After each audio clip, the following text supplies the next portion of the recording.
Good afternoon, everybody. I thought I would just get on here and share a little bit more about planning your homeschooling because I am getting some private messages that people are asking me about how to avoid overwhelm and the stress of planning your homeschooling based on my post a few days ago. So I thought I would share that and just share a little bit more in detail what I was talking about in terms of that. So I'll just get started right now. And if you have any questions while I'm talking, just write them in the comments, and I will check them over and try to answer them afterwards. Okay? So, oh, hello, Michelle. You're so sweet. You don't need to be on here. You're like a veteran girl. Okay. Okay, the first thing is know what you want for your children in terms of education. This is so super important because if you don't know what you want, you will not know what to do. You won't know where to look. You won't know what to expect. You won't know what goals to set. You won't know what curriculum to pick. Nothing. Like you'll just be hodgepodgey, loosey-goosey all over the place. Like it's just really a bad place to be. And so if you don't know what you should do, then you need to set vision for your children's education. You need to set a vision. So when I was a new mom, and my oldest, who is on here, hello, love. When my oldest was, 3, 4, I had a vision of what I wanted my children to become. And it wasn't about what they should become in terms of what career they should choose, that sort of thing. It was more just who they were as a person. I wanted my kids to be able to have really good character, and I really wanted my kids to love God and serve Him. Those were my two main points. And then my husband really wanted my kids to be educated in terms of knowledge. He wanted them to be able to read, write, and think, and learn, be exposed to a variety of subjects because that really helps with thinking and problem solving. And he wanted them to have a good imagination and those types of things. So there I go. I'm back. Hold on. I'm in my bedroom and I lost Wi-Fi. So hold on. I'll just open my door. Okay. And then what I did was I took those 3 simple ideas. Okay, that was my vision. 3 simple things: character, loving God and serving Him, and a good education. And I went and I looked for a method that would give me structure, that would give me principles, that would give me help me to get to where I want to go. Okay, and so, and that took time. It didn't happen overnight. It took me quite a few years, to be honest.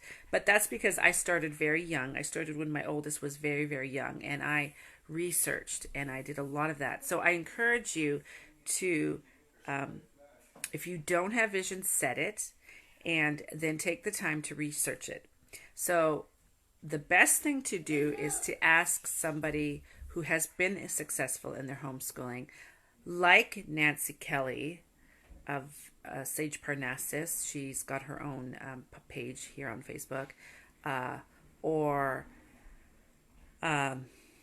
There's one of my favorite websites is charlottemasonhelp.com. Linda Faye Johnson, she's amazing. They have really good resources, and they have really good resources. I'm just gonna keep it that way. Sorry, I have something on my face. And you look at them and you ask them questions, or you look at their posts and you can ask those questions within their posts. And you're wanting to know why they chose the certain type, what educational method or philosophy they chose, and why they chose that. And then what were the principles that drew them to that educational type. Because it's super important to know those things. And you research that, and as you're researching, you're going to find that you're going to you're going to be asking some questions at the beginning, and then you're going to get those answered, but then that's going to lead you to more questions. And that is not a bad thing. That is a good thing, because what you're doing is you're educating yourself on education, on what's the best way for my child, and you actually become very knowledgeable. And it gives you an arsenal to work with to know what you're looking for. And when I started, I actually was able to knock off a whole bunch of methods down to 2. And so I was able to, at that point, choose which one at the time I wanted to follow. And it's a great way to start your homeschooling. I wrote all my points down because I can forget sometimes. So I'm just going to do that. Okay. So, and then from there, once you figured out, write those principles down. So for instance, principles, simple things like, I want my children, for my kids, it was character. I want my children to follow truth. I want my children to, maybe they're kind of like goals, but, principles. Like Charlotte Mason, the philosophy that I follow, she talks about the importance of reading carefully and slowly the first time and only that time. And then they narrate back orally first, and then they move into written. That I like. Why? Because it weeds out all the busy work. They read small portions at a time every day, but over the year it builds up into an enormous amount of content that they're learning. And they narrate orally because that's how we start to learn first. We talk. It is very important to learn to talk and express yourself orally before you learn to write, especially for little kids, because it's not as strong. Kids have a hard time with the manual labor of writing. So getting them to orally talk, they actually learn how to compose sentences and think about what idea comes first and second and third. And that is way more challenging to do than fill out an answer sheet. So that's why I chose that principle, and I love it for that purpose, and it has really benefited our homeschooling. So you just want to write those principles down. And yes, over time, you're going to refine your principles, and you're going to refine your vision. But generally, I will let you know that you're going to pretty much stay with the basics, like the fundamentals will not change, okay? Maybe there'll be a tweaking here, a tweaking there, and it's usually in the practices part, but generally it's the same basic plan, okay?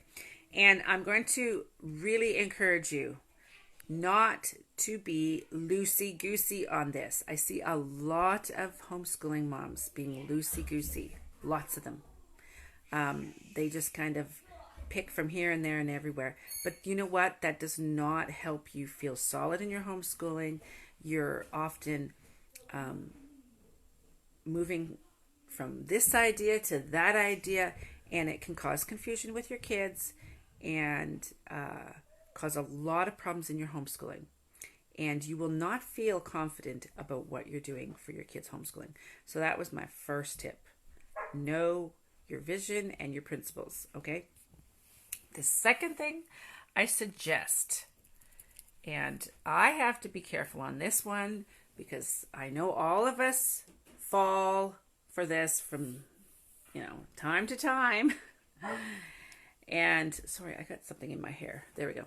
And that is, do not compare yourself with other people. Whether that is in person or that's on a blog or that is in a post on Facebook, or if that's on in a Facebook group that you're with, on a homeschooling group or an educational group, do not compare yourself. You were made to be, if you're choosing to homeschool your kids, even if you choose to put your kids into a particular school, you were made for your kids. You were personally chosen by God to take care of your kids. You know what's best for your kids. So you need to not compare. Okay? And because what happens when you compare is you start watching what other people do, and then you start questioning your own efforts, your own choices, your own thoughts. And usually that is because you don't have a solid vision and you don't have solid principles that you're following. You don't know where you're really going, and you don't have direction. You don't have a good why. I'm sure you guys have heard about having a good why for your business.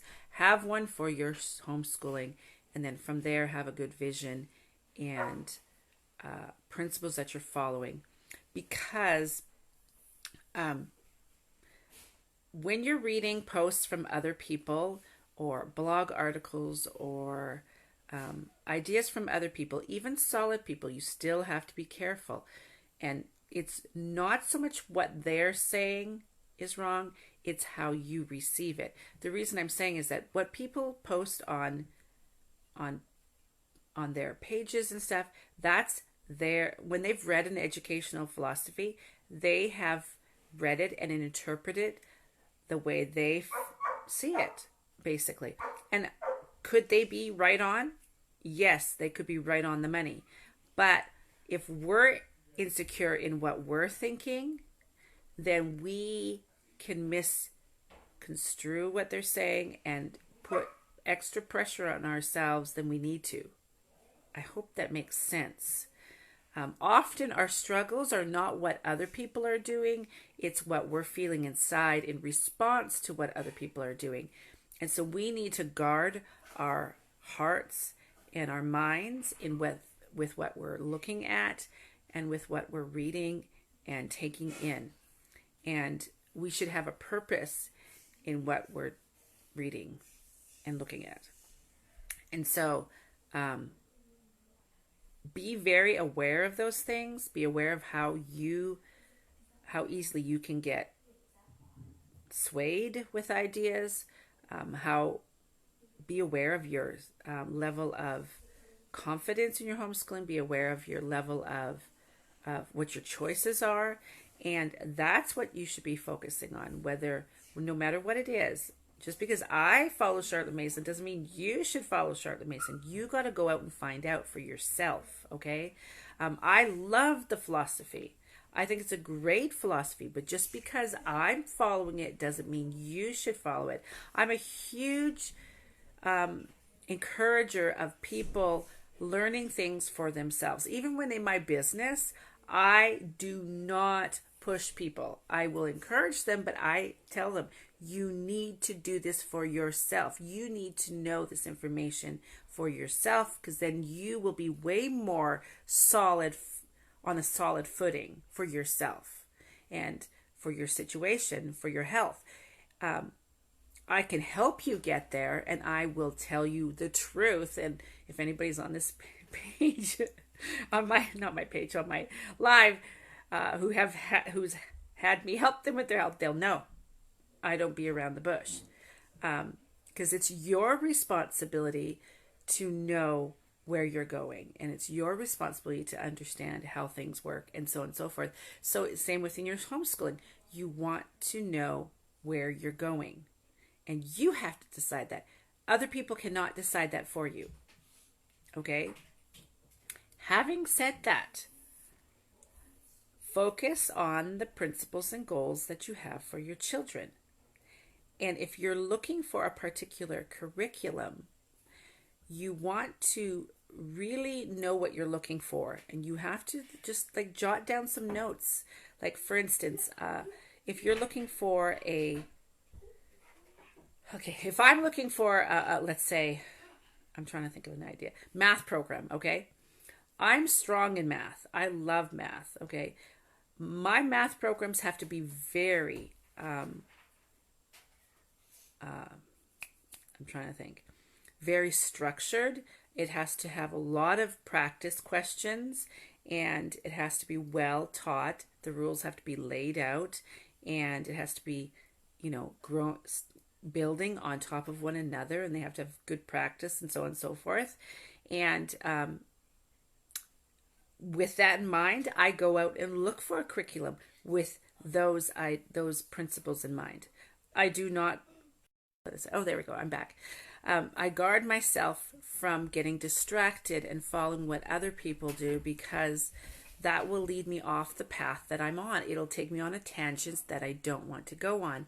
And so it's dangerous and then it causes you to get shaky. So I just stick to that. And so ironically, in my homeschooling, I've only done 2 math curriculums and I still do those 2 math curriculums. And I have not deviated. It does not matter that Charlotte Mason says, honestly, you could ask my kids. I am very clear on my math program. For me, a weakness is English. I'm not a strong English person. Yes, I can talk. That does not mean I'm strong in English. I'm not as strong in history, so I have had to rely on my husband who knows that information more, and so I use his criteria to find what I'm needing. And I do use Charlotte Mason's criteria, but I use her principles. For instance, she says the reason why we are looking for history is so that children get a sense of what happened before and before we've existed currently and in our country and then also in the countries neighboring, because that helps to reduce arrogance about ourselves and our own country, and it helps us to not be ignorant, and it also helps us to be able to see how people make decisions and how their decisions create cause creates effect, okay? And over time you can see a pattern and you can see where when people made good decisions, the good results that came, and they could see the bad decisions and the bad results that came, and you can see the character of the leaders and so on and so forth, and it helps them to judge their current world. I lost myself again there.